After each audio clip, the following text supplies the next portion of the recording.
Hi all, in this video I'm going to share you guys a tutorial to add speed ramp by using curves. So for this, adopt your edit tab in Davinci Resolve. After that, enable curve on this clip by enabling the curve icon at the bottom right corner of the clip.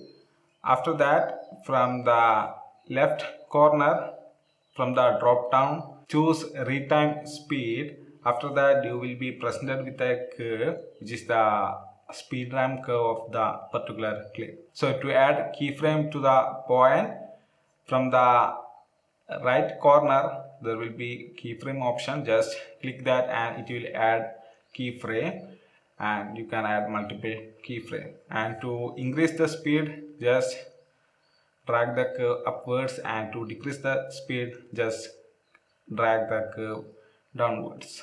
And to ease in and ease out the curve, just choose the option presented at the top of the curves. So that's all about this simple video, guys. Simple way to add speed ramp by using curves. So by using curves, you can ease in and ease out the speed ramp and you get more of control. So that's why this particular video.